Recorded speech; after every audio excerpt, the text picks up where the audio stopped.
Hello friends, good morning. आइए आपका अपना चैनल ज्ञानोदयम में आप सभी का स्वागत है। आज हम बात करने जा रहे हैं इतिहास के एक बहुत ही महत्वपूर्ण टॉपिक जिसका नाम है बिहार की प्रमुख कला। तो इसमें हम बीपीएससी से संबंधित बीपीएससी में अभी तक मधुबनी पेंटिंग का जिक्र नहीं पूछा गया है, लेकिन पटना कलम, मौर्य कला और पाल कला ये अल्टरनेट करके पूछा जाता रहा है और ये ट्रेंडिंग में भी है। अब तो शॉर्ट क्वेश्चन के रूप में भी कभी कभी पूछ दे रहा है। तो इसी सिलसिले में आज का हमारा प्रश्न है कि पटना कलम चित्रकला, मधुबनी पेंटिंग और मंजूषा कला के क्षेत्र को बिहार के मानचित्र पर प्रदर्शित करते हुए इसकी महत्वपूर्ण विशेषताओं की संक्षिप्त चर्चा करें।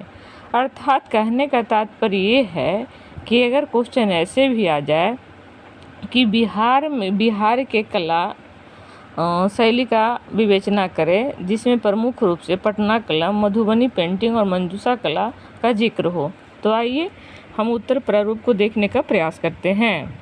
प्राचीन भारत की राजनीति एवं प्रशासनिक केंद्र के रूप में विद्यमान बिहार की कलात्मक समृद्धि विविधतापूर्ण है। मौर्य, गुप्त एवं पाल स्थापत्य कला बिहार सहित पूरे देश में राजकीय कला का एक बेहतरीन नमूना है। इन कलाओं में मंदिर निर्माण, भवन निर्माण, स्तूप, चैत्य विहार तथा मूर्ति कला की प्रधानता है। जहां एक ओर इन कला परंपराओं ने बिहार को ऐतिहासिक भव्यता प्रदान की है, तो ही पटना कलम, मधुबनी एवं मंजूषा चित्रकला अपनी लोक कला के माध्यम से बिहार की कला का समाजीकरण करते हुए अपनी जीवंतता एवं सरलता से राष्ट्रीय एवं अंतर्राष्ट्रीय स्तर पर विशिष्ट ख्याति प्राप्त की है।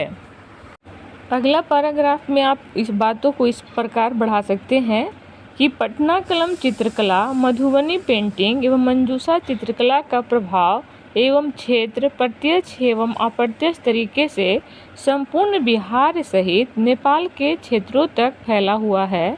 पर इस कला के प्रमुख क्षेत्रों को हम निम्न मानचित्र के द्वारा सहायता से देख सकते हैं।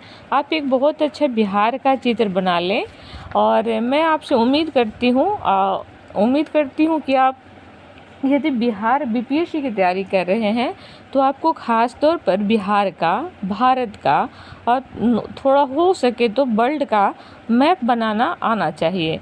इससे क्या होगा कि अगर आप इतिहास का क्वेश्चन लिख रहे हैं या फिर बिहार के औद्योगिक विकास की चर्चा कर रहे हैं, कृषि का चर्चा कर रहे हैं, मिट्टी की चर्चा कर रहे हैं, बिहार की फसल की चर्चा कर रहे हैं, या फिर भारत में 2-3 उद्योग का नाम दे देगा और बताएगा कि आप बताएं कि वितरण के द्वारा ये कहाँ कहाँ पाए जाते हैं।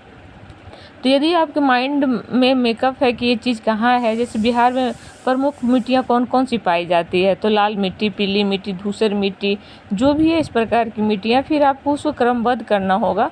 तो आप सबसे पहले बिहार का, और मैं उम्मीद करती हूँ कि आप लोग ऐसा करेंगे, बिहार का, भारत का और वर्ल्ड का मैप आप लोग एक पेज ले या फिर कोई रफ सा कागज़ 2 से 4 से 5 बार, और एटलीस्ट अगर यदि आप एक मैप को 7 बार बना लेते हैं तो 8वां बार से आपको वो आ जाएगा, डिफिनिट आ जाएगा। आप प्रयास ज़रूर करें। और यदि आप 7 बार बनाने के बाद अच्छा से बना पा रहे हैं तो मेरे कमेंट बॉक्स में ज़रूर बताएं कि यस मैम, मैंने आपके कहने पे ऐसा किया था तो मेरे से बन गया।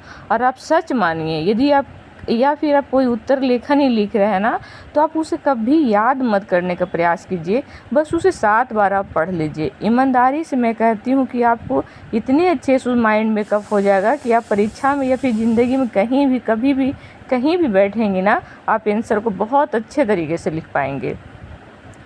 तो आइए, और अपना फीडबैक आप लोग ज़रूर देते रहें। तो अब हम बात करने जा रहे हैं पटना कलम शैली की विशेषताएँ। मुगल साम्राज्य के पतन के कारण कलाकारों का पलायन बिहार एवं बंगाल के क्षेत्र में हुआ, जिससे बिहार के पटना एवं पूर्णिया में 18वीं सदी के पूर्वार्ध के बीच पटना कलम चित्रकला का विकास हुआ। इस कला का मुख्य केंद्र पटना सिटी के आसपास के क्षेत्र मछरट्टा, दीवान मोहल्ला, लोधी कटरा आदि स्थलों में था। इस कला की मुख्य विशेषताएं निम्न प्रकार से है। पटना कलम चित्रकला शैली पर मुगल, पर्शियन एवं ब्रिटिश क्षेत्रीय कला का प्रभाव रहा। इस चित्रकला शैली के अधिकांश चित्र लघु चित्रकला श्रेणी में आते हैं, जो कागज, हाथी दांत, चमड़ा एवं धातु पर चित्रित किया गया था। यह चित्रकला शैली कजली स्याही तकनीक पर आधारित थी, जिसमें पेंसिल से रूपरेखा नहीं बनाई जाती थी। इस शैली में ब्रश की सहायता से सीधे चित्रण किया जाता था। पृष्ठभूमि एवं अग्रभूमि का कम प्रयोग पटना कलम की महत्वपूर्ण विशेषता है, जिसके कारण चित्रों की विशेष वस्तु ज़्यादा महत्वपूर्ण हो गई थी तथा यह कम खर्चीला भी होता था। इस चित्रकला शैली की विषय वस्तु दैनिक जीवन, पर्व त्योहार, उत्सवों एवं पशु पक्षी दृश्य चित्र आदि पर आधारित थी, जो इस कला शैली को स्वतंत्र पहचान देती है, जैसे नाई, मोची, नौकर, हाथी, घोड़ा, मुस्लिम, निकाह, पालकी वाला, मछली वाली, टमटम वाला, घोड़सवार आदि का चित्रांकन किया गया था। चित्रकारों को पशु पक्षियों के शरीर विज्ञान का स्पष्ट ज्ञान था, जो चित्रों में साफ साफ दिखाई देता था। कलाकार स्वयं रंगों का निर्माण प्राकृतिक पदार्थों से करते थे, साथ ही वे बकरी, सूअर, भैंस एवं गिलहरी के पूंछ से ब्रश का निर्माण करते थे।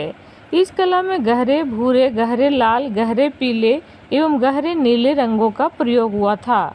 चित्रों में मुगल शैली जैसी भव्यता के विपरीत चित्र सादगीपूर्ण एवं समानुपातिक होते थे। मनुष्यों के चित्रों में ऊंची नाक, भरी भरी भौहें, पतले चेहरे, पुरुषों की घनी मूछें आदि दिखाई पड़ती है। इस शैली में ब्रिटिश जल रंग पद्धति का प्रयोग हुआ है। इस शैली के अधिकांश चित्रकार पुरुष होते थे, अर्थात कहा जा सकता है कि ये पुरुष प्रधान शैली था। हालांकि महिला चित्रकार भी रही है, जिसमें एक का नाम मैं भी याद कर पा रही हूँ, सोनी देवी, आप डाल सकते हैं। तो पटना कलम शैली की विशेषता के बाद अब हम मुख करते हैं मधुबनी चित्रकला की विशेषता की ओर। तो बिहार की गौरवशाली एवं समृद्ध कला एवं संस्कृति की परंपरा में मधुबनी पेंटिंग का स्थान सर्वोपरि है। मिथिलांचल, दरभंगा, मधुबनी, कटिहार जिलों एवं जनकपुर के क्षेत्रों में महिलाओं की भागीदारी प्रधान प्रचलित लोक कला चित्रकला शैली को मधुबनी चित्रकला कहा जाता है, जिसमें प्राकृतिक रंगों का प्रयोग पर्यावरण के प्रति इसकी संवेदनशीलता का भी प्रमाण है। अब इसकी हम विशेषता की बात करते हैं। यहाँ चित्रित वस्तुओं का मात्र सांकेतिक स्वरूप दिया जाता था। चित्र मुख्यतः दीवारों पर बनाए जाते हैं, मगर हाल में व्यावसायिक दृष्टि एवं संरक्षण के भाव से चित्र कपड़े एवं कागज पर भी बनाए जाने लगे। हॉल बोल दिया है, जिसे आप लोग हाल समझेंगे। चित्र उंगलियों से या बांस की कुची से बनाए जाते हैं, अतः पटना कलम जैसी नकाशत एवं बारीकी की कमी झलकती है।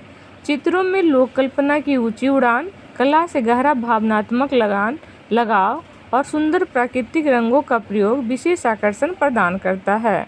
महिलाएं इस चित्रकला शैली का प्रयोग घरों में अपने सांस्कृतिक दायित्व के रूप में पूरा करती है।